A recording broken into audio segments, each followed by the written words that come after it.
Para você que perdeu algum conteúdo aqui do canal durante a semana, não se preocupe, que nesse vídeo eu vou trazer um resumo de todo o conteúdo, todos os vídeos que foram trabalhados aqui durante a semana, tanto das questões oficiais da prova teórica do Detran, quanto do simulado oficial do Detran, válido para todos os estados do Brasil, para todas as cidades do Brasil. E antes de eu começar esse vídeo, já se inscreve aqui no canal se você ainda não é inscrito.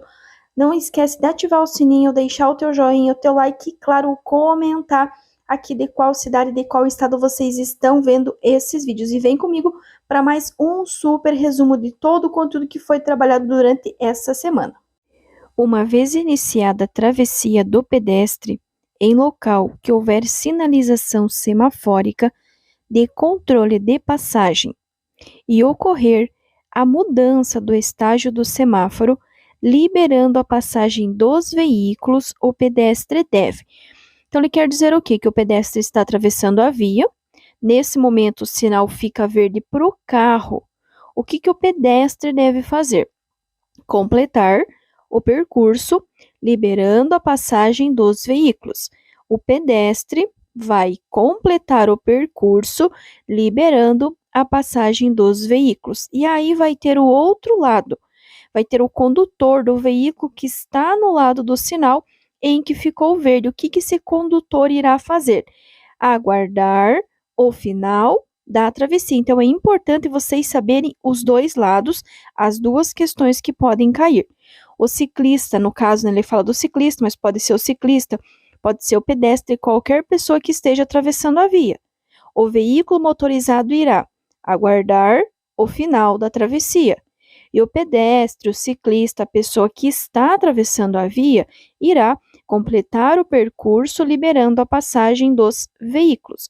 Então, o ciclista, o pedestre, se estiver atravessando a via e o sinal ficar verde, ele vai completar o percurso, liberando a passagem dos veículos, e o veículo motorizado, por sua vez, irá aguardar o final da travessia do pedestre, do ciclista, da pessoa que estiver na via. O carburador, nos veículos mais modernos, é substituído por, nesse caso, injeção eletrônica.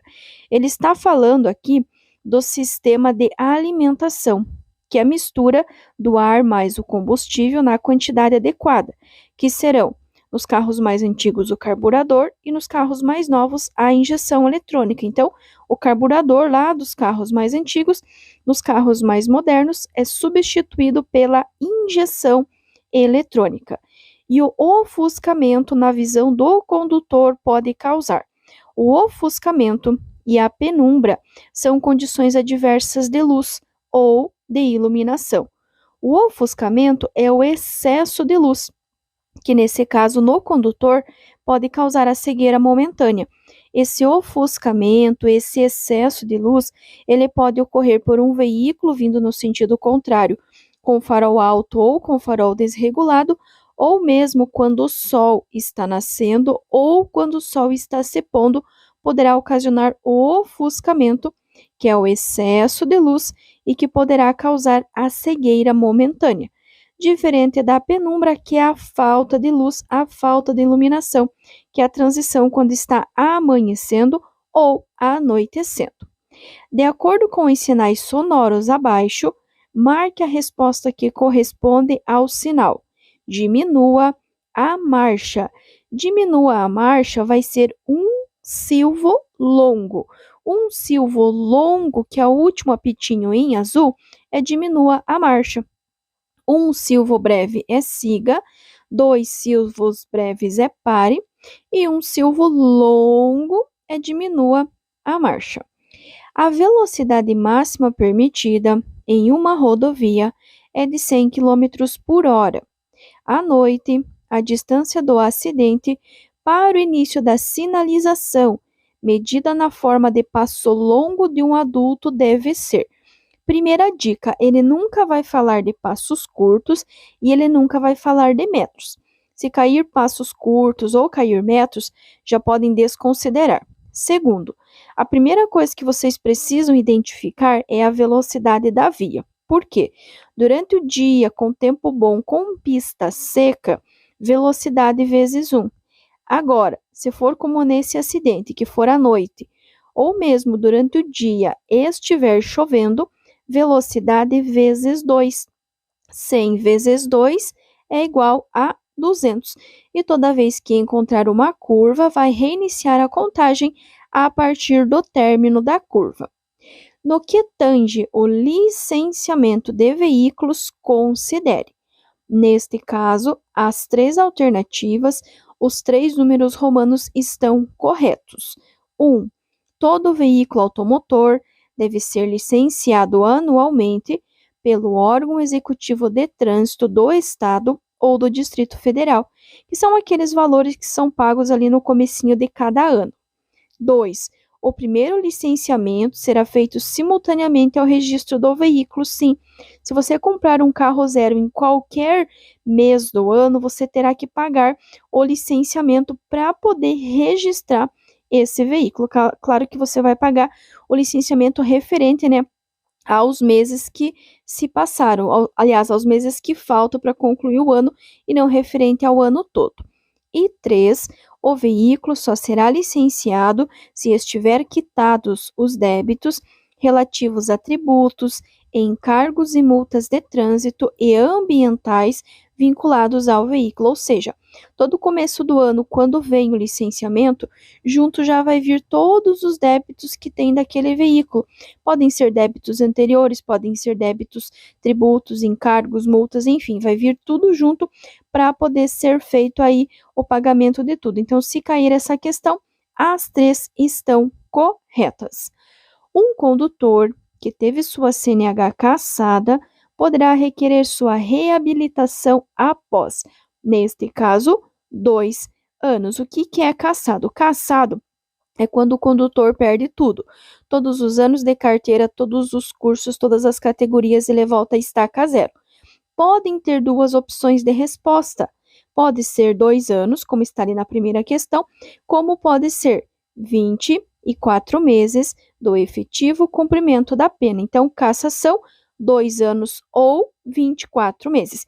E se ele perguntar ali na terceira questão, depois que o condutor teve a carteira cassada, que ele cumpriu lá os 2 anos, o que ele pode, o que ele deverá fazer para se reabilitar, para fazer novamente a carteira? Então, primeiro, ele vai fazer o curso de reciclagem e depois todos os exames necessários à habilitação. Curso de reciclagem e todos os exames necessários à reabilitação.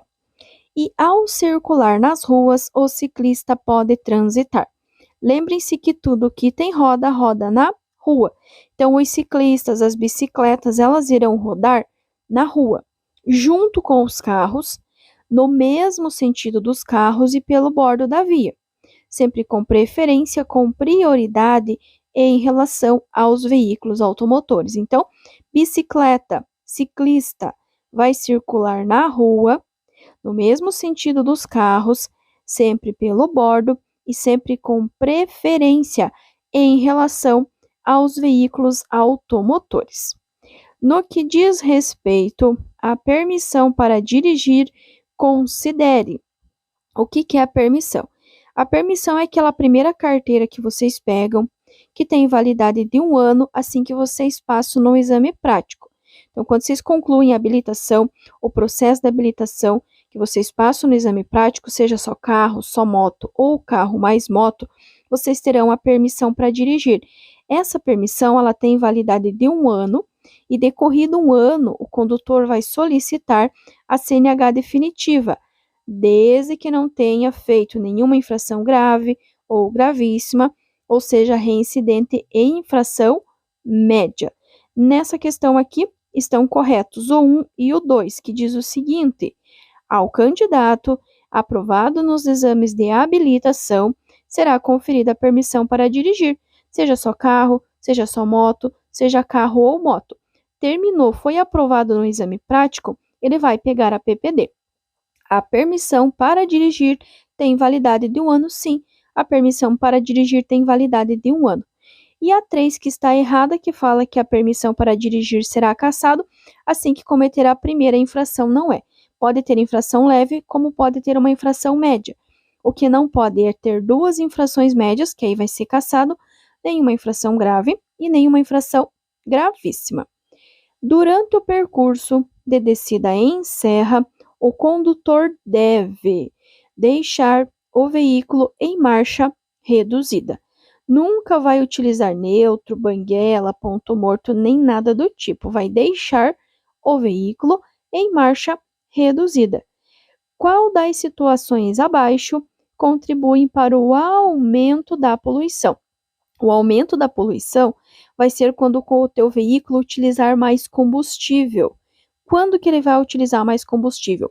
Quando você usar marcha pesada, quando você acelerar bruscamente, quando você frear bruscamente e também quando você transitar com excesso de peso.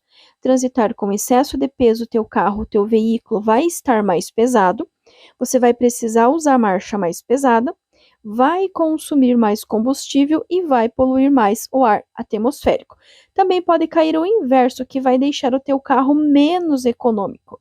Deixar teu carro menos econômico é transitar também com excesso de peso ou ter no seu veículo pneus mais largos, porque ambos vão deixar teu carro mais pesado e vão consumir mais combustível, ficando menos econômico. Os passageiros no banco de trás ao descer do veículo. Lembrando que os passageiros do banco de trás, primeiro que eles não têm espelho para verificar a movimentação, e segundo, que existe a possibilidade também desse veículo ter apenas duas portas. Então, qual que vai ser o lado correto para ele desembarcar? A. Devem sair sempre pelo lado da calçada. B. Podem sair por qualquer um dos dois lados. C. Devem usar a porta mais próxima do seu assento. Ou D. Devem sair sempre pelo lado esquerdo. Ó a dica que eu dou para vocês. Se cair essa questão, imaginem que esse veículo só tem as portas dianteiras. É um veículo duas portas, não é quatro, é duas. E aí, quando esse passageiro vai desembarcar, o que é mais fácil? O passageiro desembarcar para ele sair do lado da calçada ou o motorista? Com certeza é o passageiro. Então, eles devem sair sempre pelo lado da calçada. E claro, né, que eu vou reforçar com vocês que os passageiros deverão descer pelo lado da calçada. Porém, esse condutor, ele também precisa ter um certo cuidado, que é questão de prova também. Antes de abrir a porta de seu veículo para desembarcar, o condutor do veículo motorizado ele deverá abrir a porta depois de se certificar de que isso não constitui perigo para os outros usuários da via. Então, os passageiros do banco de trás vão sair pelo lado da calçada e o motorista deverá abrir a porta depois de se certificar de que isso não constitui perigo para os outros usuários da via. A embreagem, composta basicamente de um disco e um platô, tem como função principal.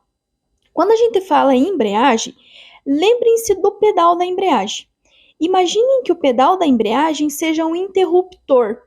Para que vocês têm um interruptor na casa de vocês? Ah, professora Lu, para ligar e desligar a luz. Exatamente isso.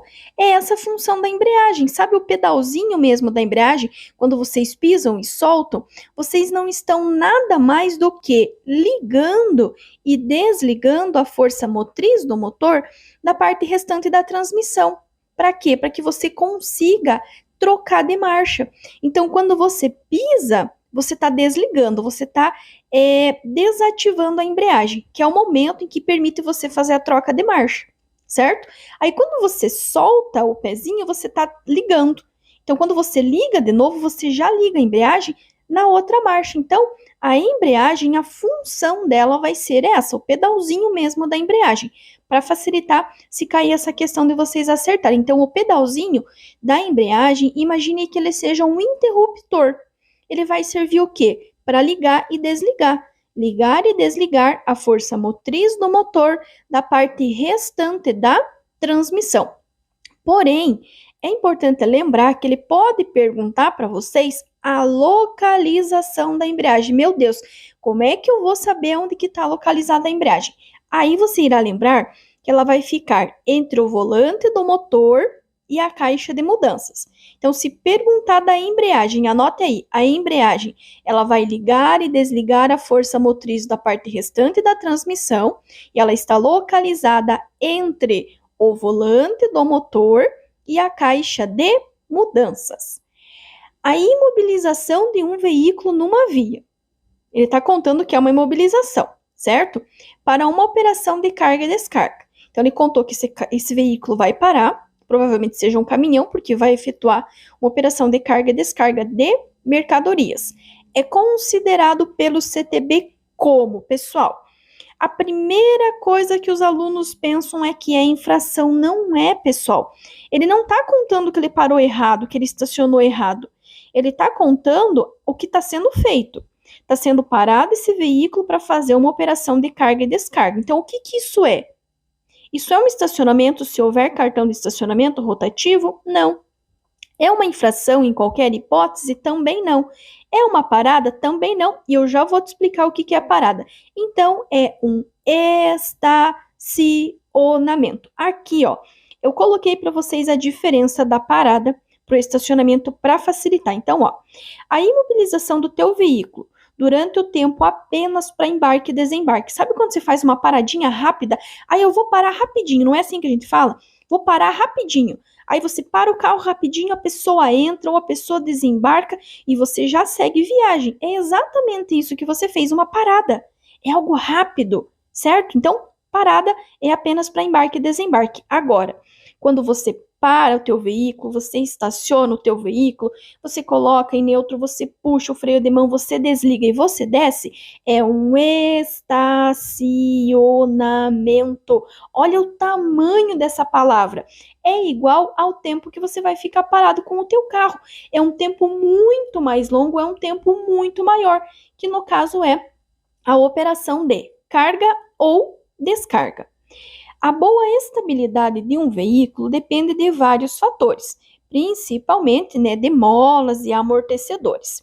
Um dos cuidados que devemos ter então assim, a estabilidade está diretamente relacionada com as molas e os amortecedores em bom estado. E se esses não estiverem, podem inclusive ocasionar o capotamento do teu veículo nas curvas. Ok? Ok. Só que parem para pensar comigo o seguinte: qual é o contato do teu carro com o asfalto? Ai, Profilo, é claro que é pelos pneus, né? Exatamente aí. Exatamente esse é o ponto. O contato do teu carro com a pista é através dos pneus. Então, você precisa ter o cuidado com os pneus. Então, qual que vai ser esse cuidado? Na letra A, ele fala em manter devidamente calibrados os pneus. Positivo. Na letra B, fazer rodízio dos pneus dianteiros somente. Não é dos dianteiros, é dos 4 pneus.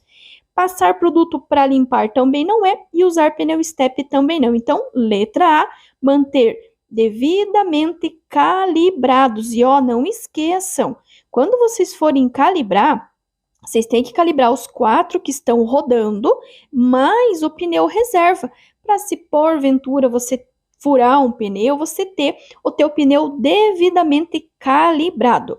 E falando também de pneu, essa questão aqui ele diz o seguinte: a manutenção preventiva faz parte da direção segura. Sendo assim, em relação aos pneus, o condutor deve saber que. Então, aqui ele está falando do pneu, exclusivamente do pneu. Letra A. Quando o veículo está sem carga, deve-se usar pneus com calibragem acima. Pessoal, esqueçam, não é acima e não é abaixo, é o recomendado, é o padrãozinho, ok? B. Os pneus devem ser substituídos quando os seus sulcos estiverem com menos de 1,6, sim, com certeza. Por quê? Se ele está abaixo de 1,6 milímetros, significa que esse pneu ele está careca. E numa pista molhada, isso com certeza pode resultar num acidente se você precisar fazer aí uma frenagem um pouquinho mais brusca. Cuidem, porque na letra D ele até fala em 1,6, mas ele fala acima e ele fala em centímetros. Então, é 1,6 milímetros, de profundidades. Como diz a minha querida professora Raquel, lembra lá das balinhas de chocolate do Então, lembre que o chocolatinho lá, o 1,6 é a medida aí do teu pneu. Então, abaixo ou com menos de 1,6 ele vai ser considerado sim um pneu careca e vai precisar ser substituído o mais rápido possível. A outra coisa, É muito comum os alunos ficarem na dúvida, poxa, professora, mas como é que eu vou medir isso? Como é que eu vou saber? Normalmente, se você for reparar aí no pneu do teu carro ou no pneu do carro da autoescola, ele vai ter uma marquinha ali indicando quando o teu pneu tá careca. Então ele vai ter uma marquinha e quando chegar naquela marquinha, aí vai significar que o teu pneu tá careca e que vai precisar ser substituído urgentemente. Essa nossa próxima questão assusta muitos alunos. Por quê? Ele está falando dos sinais de apito, né, que o agente de trânsito poderá utilizar. Então, ele dá duas colunas na esquerda, um silvo breve, dois silvos breves e um silvo longo. E na direita, ele dá a definição. E aí ele quer o quê? Que nós juntamos, que nós correlacione as duas colunas. Ou seja, a gente vai ligar uma coluna à outra. Mas antes de nós fazermos essa ligação, vamos só relembrar então quais que são os silvos que nós temos, ou os sinais de apito, né, ou os silvos que o agente de trânsito poderá utilizar. No primeiro apito, ali no verde, é um silvo breve. Um silvo breve significa siga. Então, vamos pegar lá em cima, um silvo breve, número romano 1. Aonde que está o siga? Está lá no número 2. Então, o número romano 1, a resposta a ele está no número 2. Já ali no segundo, ele fala em dois silvos breves, que é o que está no apitinho vermelho. Dois silvos breves significa pare. Então, onde que está o pare? Está lá no número 3. Então, dois silvos breves significa pare. E aí, um silvo longo é o que? Diminua a marcha ou diminua a velocidade, que está lá no número 1. Então, a ordem correta ficará 2, 3 e 1. Letra B é a nossa resposta correta. Deixar o condutor envolvido em acidente com vítima. Eu até destaquei para vocês ali, ó, tem vítima. Então, ele colocou a vida de alguém em risco. Sempre que colocar a vida de alguém em risco, vocês não vão nem ler as questões. Vocês vão pontuar a que tem maior gravidade. Então, nós vamos ter o que lá? Na letra D e na letra C, nós vamos ter só multa. Ah, tranquilinho, é só multa. Na letra A, nós vamos ter multa 3 vezes. Só que olhem a letra B. Multa 5 vezes. Porque você está colocando a vida da pessoa em risco. Então, sempre que você colocar a vida de alguém em risco, escolha a que tiver a maior gravidade. É gravíssima? Sim, é gravíssima. Além de ser gravíssima, com 7 pontos, é uma multa multiplicado por 5. Cuidem, não é a pontuação que multiplica. A pontuação não se multiplica, a pontuação se soma.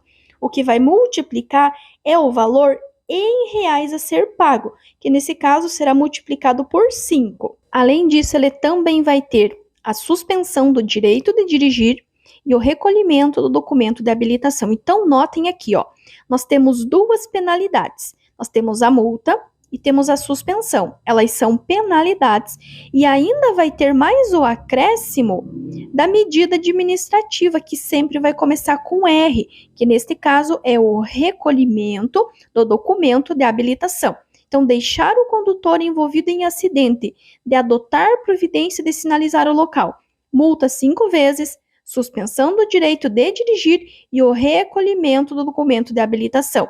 A multa e a suspensão, elas são penalidades e ainda vai ter o acréscimo da medida administrativa, que é o recolhimento do documento de habilitação. Anotem aí, medidas administrativas sempre começam com R, retenção, recolhimento e remoção, com R.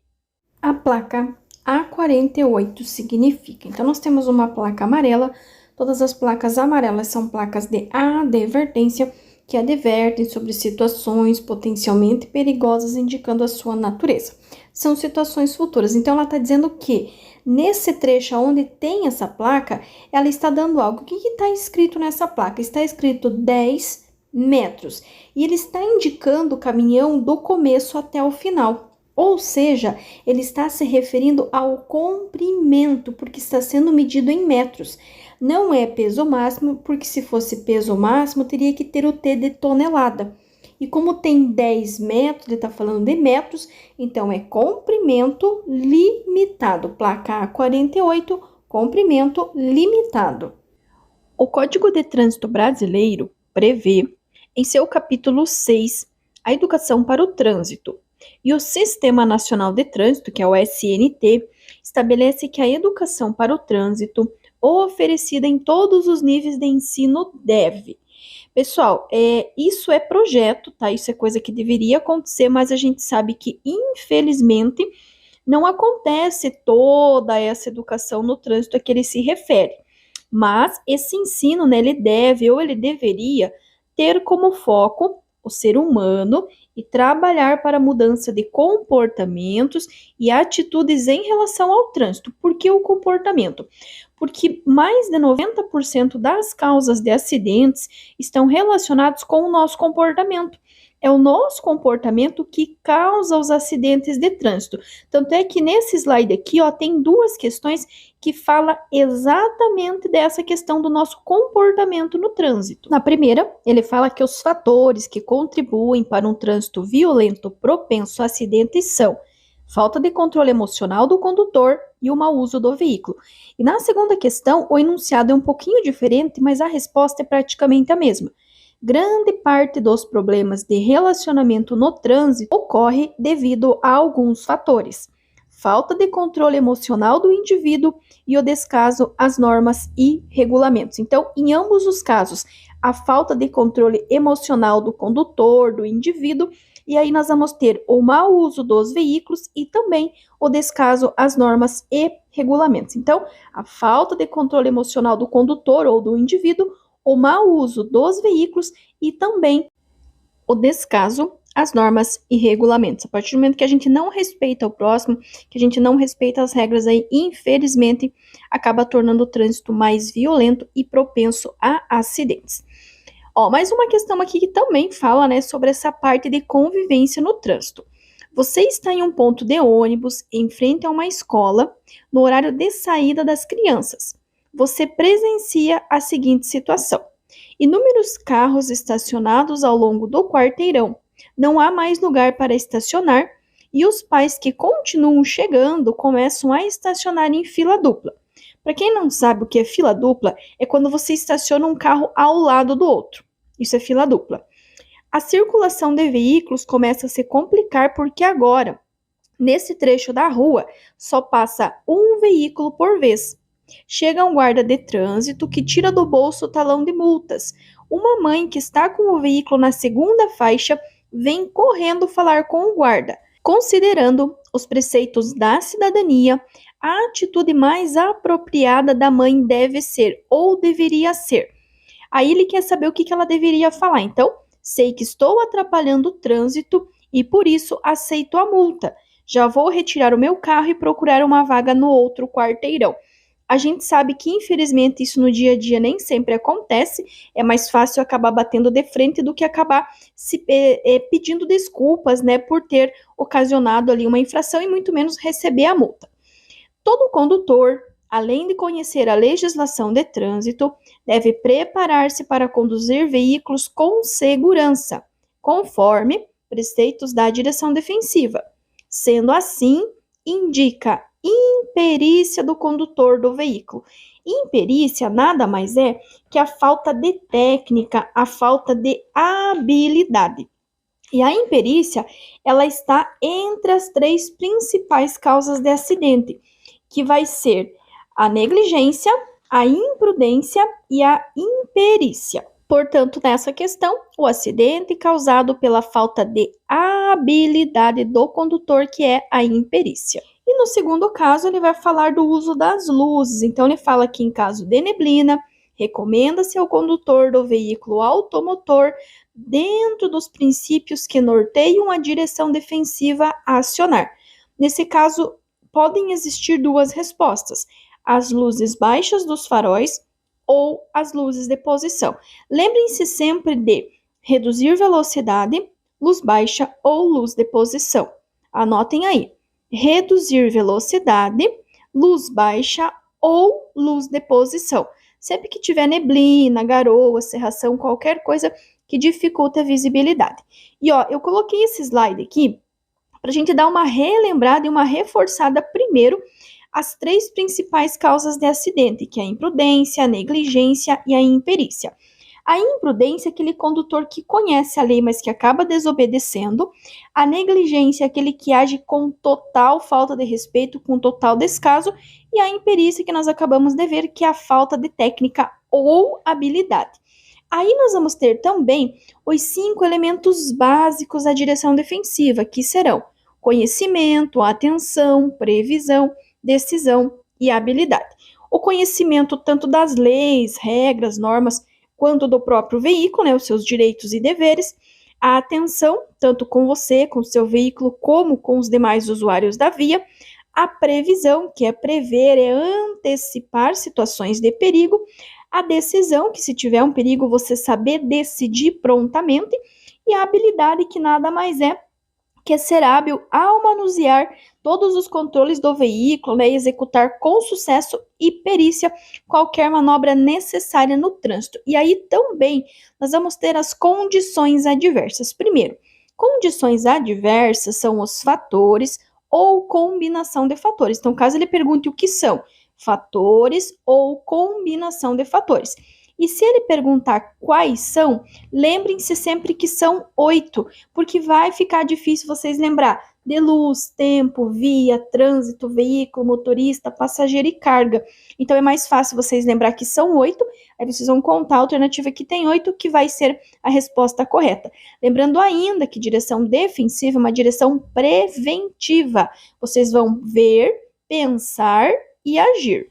Aqui nós temos outro exemplo de questão que também tem a ver com a questão do comportamento da cidadania no trânsito. Considere a seguinte situação: o veículo sobe a Rua das Rosas e, para aproveitar a mudança do semáforo, acelera para entrar na Rua das Hortênsias, quase atropelando uma mulher e seu filho que tentavam atravessar a rua. Ao perceber uma tentativa de reclamação das quase vítimas, né, afinal elas não chegaram a ser vítimas, o motorista acelera gritando palavrões. A situação descrita demonstra principalmente que alguns condutores, infelizmente, agem por impulso, desconsiderando as outras pessoas. Então, voltamos lá naquela questão, né, da falta de controle emocional do indivíduo e também, né, o fato de agir por impulso, desconsiderando os outros e não entendendo que nós temos os mesmos direitos e os mesmos deveres no trânsito. A placa A42B significa: temos uma placa amarela, todas as placas amarelas são placas de advertência, que advertem sobre situações potencialmente perigosas, indicando a sua natureza. Então, aqui o que nós temos? É o fim de pista dupla. Por que não é pista dividida e sim pista dupla? Se fosse pista dividida, as setinhas, elas teriam que estar na mesma direção. Só que notem que a flechinha da esquerda está descendo e a flechinha da direita está subindo. Então, é um sentido duplo. Independente se fosse início ou término, é duplo. Não é pista dividida, e sim fim de pista dupla. Para reduzir os riscos de ofuscamento causado pela luz do sol, o condutor do veículo deve, pessoal, muita atenção nessa questão, porque é uma exceção aonde a resposta correta é todas as alternativas estão corretas. Aí vai estar utilizar o óculos protetor, utilizar a pala interna do veículo. Então, se cair essa falando do ofuscamento, todas as alternativas estão corretas. O CTB, lembrando que sigla CTB significa Código de Trânsito Brasileiro, que é válido em todo o território nacional, né, em todos os estados, em todas as cidades do Brasil. Ele classifica as infrações de trânsito em administrativas, civis e penais. As infrações penais estão sujeitas às regras do Código Penal e o seu processamento pelo Código de Processamento Penal.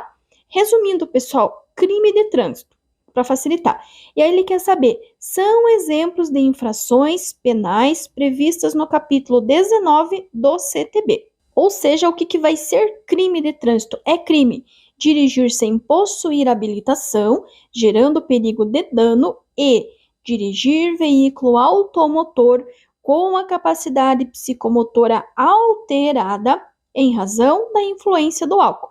Lembrando ainda que dirigir alcoolizado, além de ser um crime de trânsito, ele vai gerar a suspensão direta do condutor por 12 meses, mesmo que ele não tenha nenhuma outra infração. Paulo convida seus amigos para passarem um fim de semana na praia. Saem no sábado pela manhã, com Paulo na direção do veículo, um amigo no banco da frente e outros 2 no banco traseiro. Paulo e o passageiro do banco da frente usam o cinto de segurança, enquanto os 2 do banco de trás não colocam o cinto. Essa situação, pessoal, cuidem, não usar o cinto não é crime, tá? Dirigir alcoolizado, dirigir sem possuir habilitação, não prestar socorro em caso de acidente, sim. Agora, dirigir sem cinto é uma infração de natureza grave com 5 pontos, então é considerada infração de trânsito, é uma infração de natureza grave com 5 pontos, aonde a responsabilidade, tanto pelo uso do cinto quanto pela infração, caso tenha, vai ser do condutor, de quem está dirigindo o veículo. Todo condutor deve possuir conhecimentos básicos de mecânica, a fim de manter o veículo sempre em bom estado e trafegar com segurança, conforme os preceitos da direção defensiva. Sendo assim, assinale as afirmativas abaixo. Se é afirmativa, são as atitudes positivas, as atitudes corretas ou em relação, né, à mecânica básica, quais que são verdadeiras. Então, fala que folgas no sistema de direção provocam o desbalanceamento das rodas. Não. As folgas na direção não vão provocar o desbalanceamento das rodas. 2. A finalidade dos amortecedores é garantir a eficiência do sistema de direção? Não.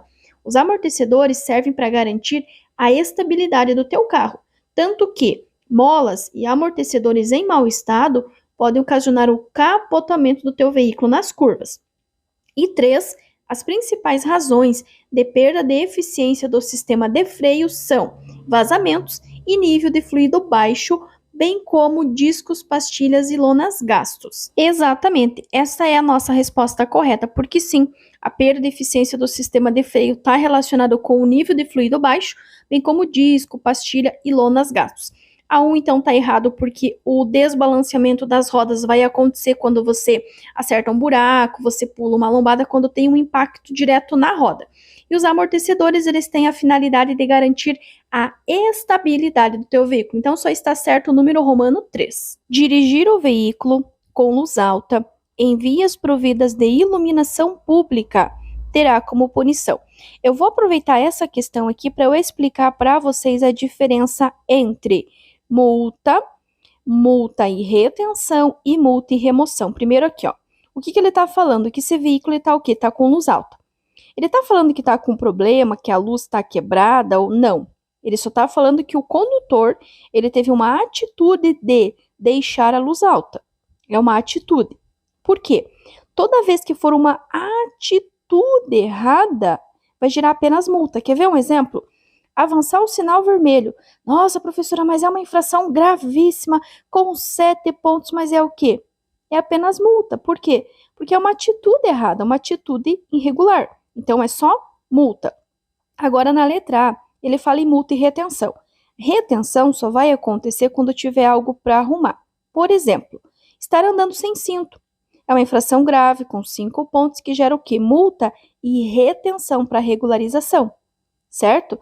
Na letra B, ele fala em multa. Essa é a nossa resposta correta, é apenas multa, porque é uma atitude errada. Na letra C, ele fala em recolhimento da CNH, não é para tanto. E na letra D, ele fala em multa e remoção do veículo, também não é. Por quê? A remoção do veículo vai acontecer quando o condutor tiver estacionado de maneira irregular, certo? Então, ó, aqui mais uma, ó. A desobediência foi exatamente o exemplo que eu dei para vocês. A desobediência ao sinal vermelho ou a parada obrigatória, que é aquela plaquinha lá de pare, é uma infração gravíssima, que será punida com, tudo bem, é gravíssima, é 7 pontos, mas é apenas multa. Por quê? Não tem nada errado, não tem nada para arrumar, para ser considerado uma retenção. Também não está estacionado de maneira irregular para gerar a remoção. como é uma atitude errada, assim como a atitude de deixar a luz alta acesa, avançar o sinal vermelho, são atitudes. Quando forem atitudes, é apenas multa. Então, em ambos os casos, é apenas multa.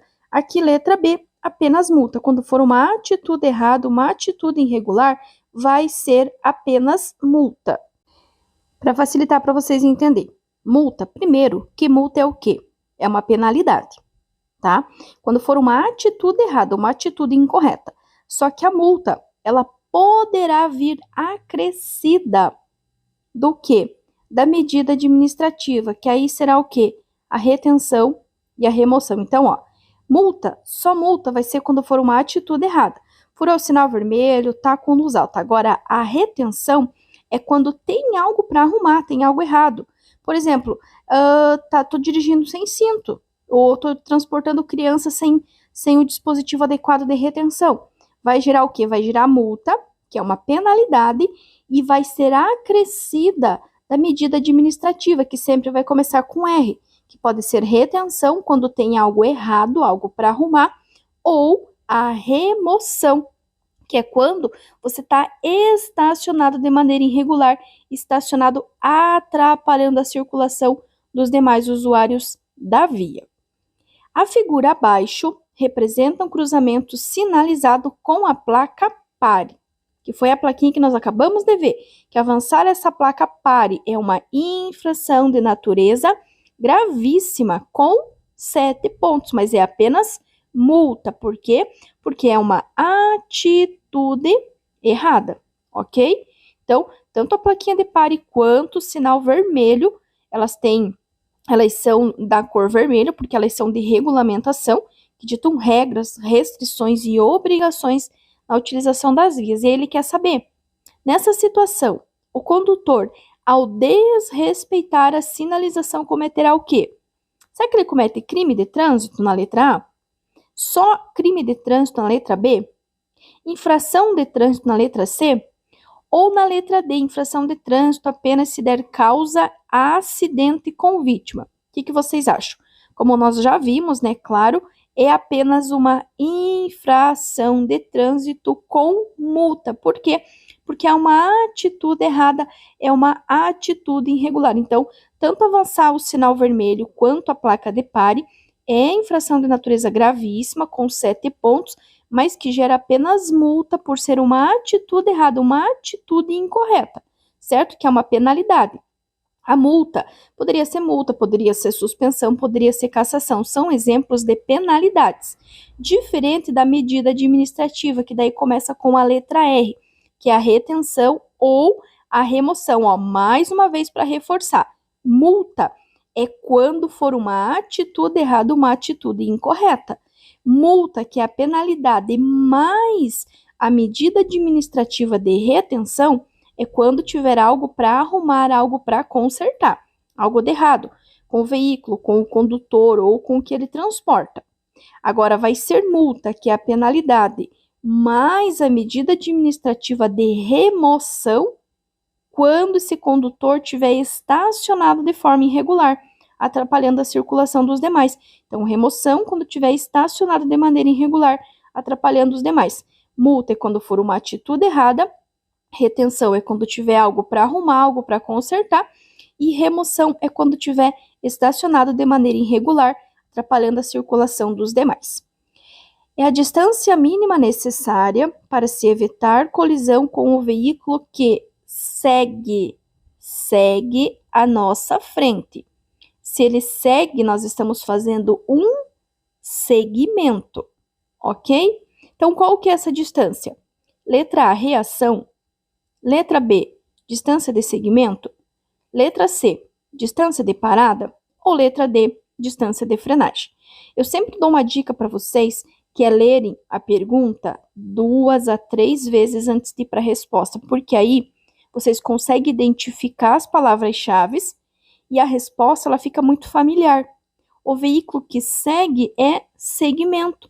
Logo, essa distância será a distância de segmento, que é a distância que você mantém do veículo que está seguindo à sua frente, ou a distância mínima necessária para evitar a colisão com o quê? com o veículo que está seguindo a sua frente. Aqui mais uma falando também, só que aqui ele inverteu. Ele já contou que a distância de segmento ou distância de segurança é definida como. Agora ele quer a definição. E a soma da distância de frenagem com a distância de parada? Dica, anotem aí. Só existe a soma de reação mais frenagem que gera parada. Reação mais frenagem igual a parada. Não existe somar frenagem com parada. Não existe somar reação mais parada lá na letra D. E na letra C, a soma da reação mais a frenagem gera a parada.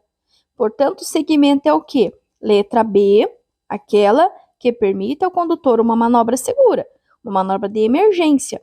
A distância de segmento também pode ser chamada de distância de segurança. Distância de segmento ou distância de segurança é aquela que permite ao condutor uma manobra segura, uma manobra de emergência. E essa distância será sempre medida em 2 segundos. Então, anotem aí. Segmento ou segurança, aquela que permite ao condutor uma manobra segura, medida sempre em 2 segundos. Essa questão aqui é muito parecida com aquela primeira que nós vimos. Só que aqui ele já está dizendo o seguinte: o motorista que não mantém a distância de segmento. Nós já aprendemos, né, que distância de segmento ou de segurança é aquela que você mantém do veículo que segue à sua frente, que permite uma manobra de emergência, uma manobra segura e que é medida em 2 segundos. É a distância do veículo da frente. Agora, o motorista que não mantém essa distância de segmento, que não mantém essa distância de segmento, ele pode envolver-se em colisão com quem? Com o veículo da frente, letra A, com o veículo de trás, na letra B, com o pedestre, na letra C, ou com o veículo que vem em sentido contrário, na letra D. É claro que é com o veículo da frente, porque se é segmento, é com o veículo que está seguindo a sua frente. Para evitar essa colisão, que a gente mantém a distância de segmento ou de segurança, que é medida em 2 segundos sempre. Na letra D, o veículo que vem em sentido contrário, esse tipo de colisão é quando nós vamos fazer uma ultrapassagem sem ter os cuidados necessários. Quando nós batemos com o veículo que vem no sentido contrário, quando a pessoa se envolver numa colisão com o veículo que vem no sentido contrário, é porque quase sempre foi efetuado uma manobra de ultrapassagem sem respeitar os cuidados necessários, que é ter tempo, que é ter distância, que é ter motor e ter a habilidade para efetuar esse tipo de manobra. E aí aqui, pessoal, ó, eu fiz um esqueminha para vocês entenderem a diferença de cada uma. Então, ó, o enunciado da questão diz assim: a distância que o veículo percorre desde o momento que o motorista vê o perigo, aciona os freios até a parada total do veículo. Notem que eu frisei em verde. Por quê? Porque essa distância de parada, ok? Só que a parada é o quê? É a soma da reação mais a frenagem. Então, notem em azul a distância que o veículo percorre desde o momento que o motorista vê o perigo e aciona o freio. Lá embaixo, na letra D, distância de reação, em azul. Em azul, distância de reação. A distância que o veículo percorre desde o momento que o motorista vê o perigo e aciona o freio, ok? Reação, ok. Na sequência, agora vejam lá que eu coloquei em cor de rosa, do momento em que ele aciona o freio até a parada total. É o que? É frenagem. Em rosa, a letra B, distância de frenagem. É quando ele aciona o freio, continua freando até o carro parar. Distância de frenagem. E quando eu junto em azul a reação, que está na letra D, mais a frenagem, em rosa, que está na letra B, ele vai gerar o quê? A parada, que está em verde, na letra C. E na letra A, que nós acabamos de ver, que é a distância de segmento, que é que você mantém do veículo que está seguindo a sua frente, medida sempre em 2 segundos. Podemos considerar como medida administrativa. Lembrem-se que medida administrativa sempre irá começar com a letra R. Realização, retenção, remoção, recolhimento. Toda vez que falar em medida administrativa, tem que começar com R. Neste caso, realização de teste de dosagem de alcoolemia ou perícia de substância entorpecente. Cassação, suspensão, multa, entre outros, aí seria a penalidade, mas a medida administrativa sempre será com R. Em vias sem ciclovia, ciclofaixa ou acostamento, os ciclistas devem circular nas vias junto com os veículos motorizados. Lembrem-se que tudo o que tem roda, roda na rua. Então, o ciclista ele vai sim circular na rua junto com os veículos motorizados, sempre no mesmo sentido, sempre pelo bordo, sempre com preferência em relação aos veículos automotores, que é outra questão que cai com bastante frequência. Então, sim, os ciclistas eles têm preferência em relação aos veículos automotores e eles devem sim circular na via junto com os veículos motorizados, mas sempre com preferência. Aqui eu coloquei para vocês entenderem uma questão, né, que diz que quando o condutor circular com qualquer uma das placas sem condições de visibilidade, será punido com. Então, vocês podem ver que ali nós temos a multa ela vai ser uma penalidade, poderia ser multa, poderia ser suspensão, poderia ser cassação, então isso é uma penalidade. E ao lado nós vamos ter a medida administrativa, que sempre começará com a letra R. Pode ser remoção, retenção, recolhimento, realização, como foi a questão que nós vimos. E aí a dúvida é, mas prof. Lu, por que aqui vai gerar remoção se a remoção é quando o veículo está estacionado de maneira irregular? O problema é que a placa é a única identificação externa do veículo e se ele não puder ser identificado, ele pode causar um acidente, machucar alguém, então por isso que vai sim gerar a remoção. A placa A18 indica, pois bem, é uma placa amarela. Todas as placas amarelas são placas de advertência, que advertem sobre situações potencialmente perigosas, indicando a sua natureza. São situações futuras. Por que não é depressão? Quando a pessoa está com depressão, a pessoa está o quê? Ela está para baixo. Então, essa lombadinha que está para cima, essa saliência, ela teria que estar para baixo para ser uma depressão. Como ela está para cima, imagine uma pessoa gordinha. Ela tem uma barriguinha, não é aquele termo, tá com a barriguinha saliente. Por quê? Porque está para cima. Então, essa plaquinha é de saliência ou lombada. Quando o ciclista for passar por um veículo estacionado à direita na via, recomenda-se utilizar a faixa da direita, mantendo uma distância compatível, redobrando a atenção. Notem bem, ele está falando do ciclista. Quando o ciclista for passar por um veículo estacionado à direita na via, recomenda-se que o ciclista utilize a faixa da direita, mantendo uma distância compatível e redobrando a atenção. Quanto à sinalização semafórica, considere. Então, aqui ele está dando 3 números romanos e ele quer saber quais estão corretos, que neste caso é apenas o número romano 1, que diz que no semáforo, para controle de fluxo de veículos, o acendimento das indicações luminosas devem ser na sequência verde, amarelo, vermelho e retornando ao verde. Quer dizer o quê? Quando ele está aberto, ele vai para o amarelo. O amarelo, como nós acabamos de ver na plaquinha amarela, é algo que está advertindo. Atenção, porque vai fechar. Então, se ele está verde e ele ficou amarelo, atenção, porque ele vai o quê? Ele vai fechar.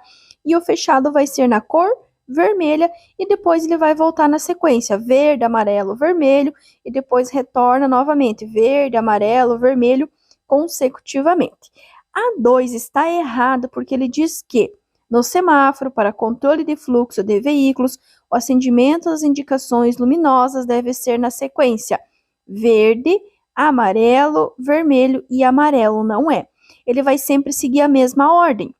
Verde, amarelo, vermelho, verde, amarelo e vermelho sempre nesta ordem. Por isso que a 2 está errada. E a 3, no semáforo para controle de fluxo de pedestres, o verde intermitente assinala que a fase durante a qual os pedestres podem atravessar está a ponto de terminar. Primeiro, pessoal, não existe verde intermitente. No sinaleiro para o pedestre existe o verde, o vermelho e o vermelho intermitente. É o vermelho intermitente que vai assinalar que está a ponto de terminar o tempo do pedestre atravessar. Então, o sinaleiro para o pedestre não tem verde intermitente. Ele tem verde, vermelho e o vermelho intermitente. Segundo o Código de Trânsito Brasileiro, para garantir a cidadania, o Sistema Nacional de Trânsito, que é o SNT, prioriza as ações de defesa da vida, incluindo neste grande objetivo a preservação da saúde e do meio ambiente. A preservação da saúde e do meio ambiente. Ao se aproximar de um cruzamento de vias, o condutor deve cumprir as regras de trânsito e atentar para os conceitos de direção defensiva. Lembrando que direção defensiva é uma direção preventiva, são ações para evitar um acidente. Então, faz parte dessas regras e conceitos dar preferência ao veículo que já esteja circulando na área de rotatória. Quando for cruzamento sem sinalização, a preferência será de quem vier pela direita do condutor. Quando for rotatória, vai dar preferência ao veículo que já esteja circulando na área da rotatória. E quando for com rodovia, a preferência será de quem estiver na rodovia. Então, rodovia, preferência de quem está na rodovia, rotatória, preferência de quem por ela já estiver circulando, e cruzamento sem sinalização de quem estiver na direita do condutor. Os tipos de tração encontrados nos veículos automotores são ou dianteira ou traseira, e alguns veículos que têm tração nas 4 rodas, tipo caminhonetes, veículos maiores e mais pesados. Então, ou dianteira ou traseira. E, novamente, em vias sem ciclovia, ciclofaixa ou acostamento, os ciclistas devem circular na via junto com os veículos motorizados, sempre no mesmo sentido, sempre pelo bordo, sempre com preferência em relação aos veículos motorizados. Lembrando ainda que, quando falarmos em calçadas e passeios, só quando devidamente sinalizado, e sempre que falarmos da proibição das bicicletas, sempre irá começar com rodovias, salvo onde houver acostamento ou faixa de rolamento próprias. Então, calçadas e passeios só quando devidamente sinalizado, e quando falarmos na proibição, a resposta sempre terá que começar com rodovias, salvo onde houver acostamento ou faixa de rolamento próprios. Com relação ao transporte de carga em veículo de passageiros, considere, novamente, 3 números romanos, e ele quer saber quais estão corretos. Nesse caso, 1 e 3 são os corretos, que é o que nós vamos ler primeiro. 1. O transporte de carga em veículo destinado ao transporte de passageiros está autorizado desde que a carga seja acomodada em compartimento próprio, separado dos passageiros, sim. Quando você vai fazer uma viagem final de semana, você não precisa ir até o Detran ou até a Ciretran pegar uma autorização para você colocar as malas e objetos no teu carro, não precisa. Você simplesmente coloca, né, as malas e os objetos no porta-mala ou então naquele bagageiro externo, as pessoas acomodadas no banco com o seu cinto, que é de uso individual, e tá tudo certo, não precisa autorização nenhuma, certo? E a 3 fala que o transporte de produtos perigosos em veículo destinado ao transporte de passageiros é proibido, sim. Nesse caso, veículos perigosos, eles têm que ser transportados em veículos próprios por pessoas que têm curso, que têm treinamento para saber transportar e lidar com esses produtos perigosos, caso venha acontecer alguma coisa. Então, 1 e 3 estão corretos. Por que o 2 está errado? Porque ele fala que o transporte de carga em veículo destinado ao transporte de passageiros depende da autorização. Não depende. Como foi o exemplo que eu dei. Se você vai fazer uma viagem final de semana com a sua família, você não precisa ir até o Detran ou até a Ciretran pegar nenhum tipo de autorização. Você só precisa colocar as malas, as cargas e objetos no porta-mala, no compartimento próprio, ou então naquele bagageiro externo que vai no teto do veículo. Indique a placa de advertência, que significa alargamento de pista à direita. Primeiro, aqui nós temos placas amarelas. São placas de advertência que advertem sobre situações potencialmente perigosas, indicando a sua natureza. Ele está falando que é um alargamento. Se ele está falando que é alargamento, vocês já podem descartar a letra B e já podem descartar a letra D de dado. Logo, nós ficamos entre a letra A e a letra C. Ambas estão relacionadas com o objetivo, só que tem um detalhe. Ele está pedindo o quê? Alargamento. O que é alargamento? Era algo que era estreito e que ficou maior. Olhem na letra A. Na letra A nós temos um estreitamento. Por quê? Porque a pista ela era larga e do lado esquerdo ela ficou o quê? Mais estreita. Portanto, a nossa resposta correta é a letra C, porque nós temos um alargamento. Então, notem que nós temos um começo de pista normal e depois a pista da direita, ela fica maior. Ou seja, se ela ficou maior, ela teve um alargamento de pista à direita. Então, letra C é uma plaquinha que significa alargamento de pista à direita. Segundo o Código de Trânsito Brasileiro, a identificação externa de um veículo é feito por meio. Pois bem, vamos imaginar o seguinte, ó a dica que eu vou dar para vocês. Quando o guarda quer multar teu carro, quando o guarda quer multar tua moto, não que ele quer, né, mas quando ele precisa multar o teu carro, multar a tua moto, porque você furou um sinal ou porque você passou muito rápido no radar. Como que ele sabe que foi você, que foi o teu carro quem cometeu essa infração? Ai, Profilo, é óbvio que é através da placa. Pronto. Se você respondeu que era através da placa, você já acertou essa questão. Placa, certo? Só que cuidem. Ah, professora, mas todas elas falam em placa, sim. Mas para pensar comigo o seguinte, quantas placas tem o teu carro? Tem uma, tem duas, tem três, quantas que tem? Ah, Profilu, tem a placa dianteira e tem a placa traseira. Exatamente. Então, você pode ser multado tanto indo, né? O guarda vendo o teu veículo de frente, quanto você já ter passado por ele e ver a placa pela parte de trás. Então, sim, vai ser pela placa dianteira e também traseira, com caracteres iguais ao do registro do veículo. Cuidem! Placas duas, dianteira e traseira, com caracteres iguais aos do registro do veículo. Só que aí pode cair essa outra questão aqui, também falando da placa, só que diz assim: a identificação externa do veículo é feita por meio de placas dianteira e traseira, que é a questão que nós acabamos de ver. Sendo que a placa traseira é lacrada na estrutura de todos os veículos. Olha a dica que ele já deu. A placa traseira em todos os veículos, seja moto, carro, ônibus, caminhão, o que for, é lacrada a placa traseira na estrutura dos veículos, ok? Ok. Só que aí, olha o detalhe que entra. A placa dianteira tem seu uso dispensado para. Vamos parar para pensar. Quando nós estamos andando na rua, qual o único veículo que a gente olha e não tem placa dianteira? Ai, professor, é claro que são as motos, que são as motocicletas, exatamente.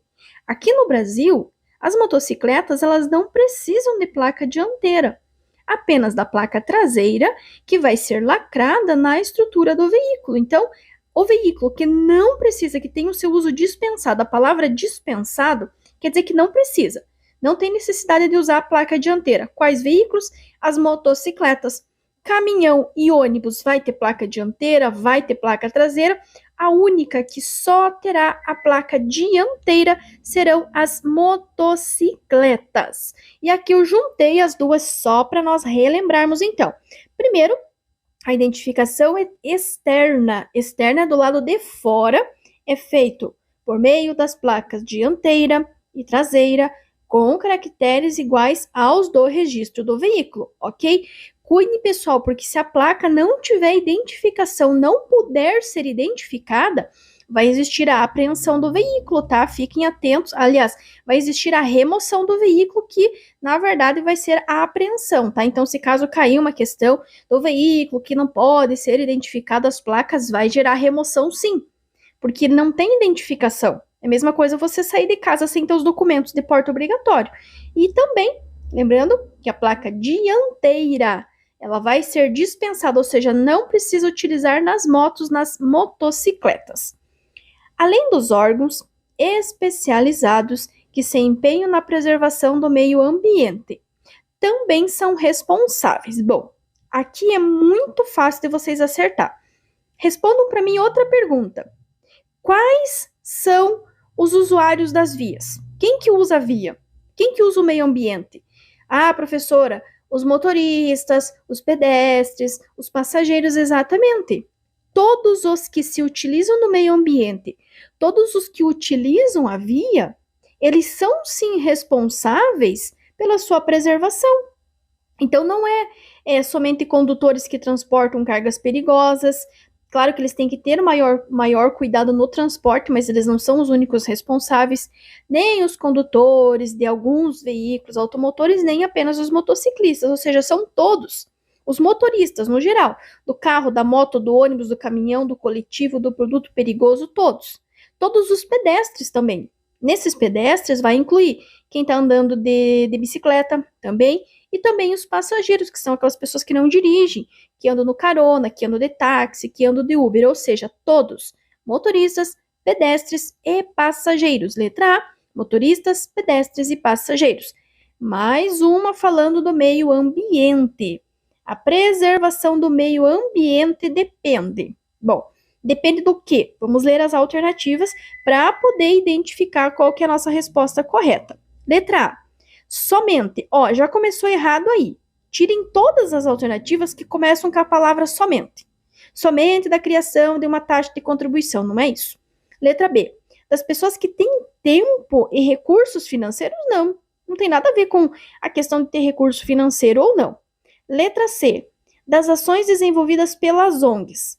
Mas será que são só as ONGs que utilizam o meio ambiente? Lembra que nós vimos na questão anterior? Quem que utiliza o meio ambiente? Motoristas, motoristas, né, condutores no geral, pedestres e passageiros, certo? Logo, a preservação vai depender do quê? De atitudes individuais e coletivas de toda a sociedade. Então, a preservação do meio ambiente depende do quê? Da atitude. Tanto as minhas atitudes individuais, como não jogar um papel para fora do carro, porque é uma infração média com 4 pontos, quanto daquelas ações que são coletivas de toda a sociedade. Então, resposta correta, a letra D. Preservação do meio ambiente depende de atitudes individuais e coletivas de toda a sociedade. A legislação de trânsito determina manter seu veículo em bom estado de conservação. Isto propicia. O que é propicia? Isso vai trazer para você, isso vai gerar o quê? Letra A, reprovação na inspeção veicular? Gente, a resposta para essa pergunta tem que ser uma resposta positiva.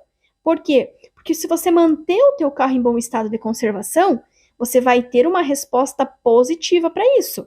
Então, se teu carro está em bom estado de conservação, ele não vai ser reprovado. Muito pelo contrário, ele vai passar na inspeção veicular. Letra B, o deslocamento de forma segura e confortável, com certeza. Se o meu carro está em bom estado de conservação, se a mecânica está em dia, se os pneus estão em dias, eu vou ter um deslocamento de forma segura e confortável. Não concordam comigo? Então, a princípio, essa é a nossa resposta correta. Na letra C, ele fala que não contribui com a preservação do meio ambiente. É claro que contribui. Se o teu carro está corretamente regulado, se você não está acelerando, freando bruscamente, se ele está em bom estado de conservação, não está derramando óleo na via, por exemplo, é claro que você está preservando o meio ambiente.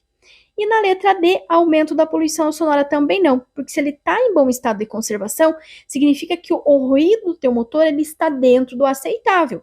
Então não vai ter o aumento da poluição sonora, muito pelo contrário, ele vai ajudar a amenizar, a diminuir a poluição sonora. Constitui infrações de trânsito passíveis de multa, dirigir o veículo. Pessoal, quem tiver curiosidade, tiver com a apostila em mãos, procura lá nas páginas de infrações o artigo 252. Ah, Profilo, mas você não fala em artigo, agora você quer que eu decore o artigo? Não. É só uma referência para você saber de qual artigo que foi tirado essa pergunta, para você ver que eles não vão cobrar o artigo 252, é mais para sua curiosidade. O que o artigo 252 fala? Que não se pode dirigir um veículo com o braço do lado de fora, nem com animais ou objetos entre braços e pernas, e nem utilizando calçado que não se firme nos pés. Ok? Beleza. Letra A. Transportando animal entre pernas? Ok. Isso é uma infração? É. Dirigir descalço? Ele não fala. Não se pode dirigir com calçado que não se firme nos pés. Ele não fala em descalço, tanto que pode sim dirigir descalço, pode fazer aula descalço, pode fazer teste descalço e pode dirigir a vida inteira descalço. Não tem problema nenhum, tá? Dirigir o carro. A moto até pode, mas não é aconselhável, tá? É bom estar com o calçado ali firminho, bonitinho, protegendo o teu pé. Letra B. Com o braço do lado de fora e dirigir veículo transportando animal entre as pernas. Opa, pera lá. Aqui já tá mais completo. Com o braço do lado de fora, sim. Dirigir veículo transportando animal entre pernas, também. Ok? Na letra C, ele vai novamente falar de estar descalço. Na letra D, ele vai falar sobre sapato de salto alto. O código, o 252 não fala sobre isso. Ele fala sobre calçado que não se firme nos pés. Se tivesse essa frase usando calçado que não se firme nos pés, estaria correto. Agora, descalço ou com salto alto, não. Portanto, nossa resposta correta é a letra B. Com o braço do lado de fora e dirigir veículo transportando animal entre as pernas. Gratidão a você que assistiu esse vídeo até aqui. Espero que esse vídeo tenha te ajudado, que esse vídeo tenha acrescentado conteúdo aí para sua prova teórica. Quero agradecer imensamente o carinho de todos vocês, todos os likes que vocês têm deixado nos vídeos, todos os comentários também, todas as críticas, pois são elas que nos fazem evoluir e crescer. E também eu quero dizer para você que porventura está desanimado, talvez pensando em desistir, não desista. Sabe por quê? Porque eu acredito em você, acredito no seu potencial e eu tenho certeza que na próxima você vai conseguir. E claro, né, antes de eu finalizar esse vídeo, vou pedir para você que chegou até aqui e não se inscreveu, se inscreve, ativa o sininho para receber os vídeos novos e atualizados que são postados aqui todos os dias. Deixa o teu joinha, teu like, o teu comentário para que o YouTube possa recomendar esse vídeo, esse canal, e assim a gente possa ajudar cada vez mais pessoas com esse conteúdo 100% gratuito. Gratidão, um abraço bem apertado e carinhoso em todos vocês e até o nosso próximo vídeo.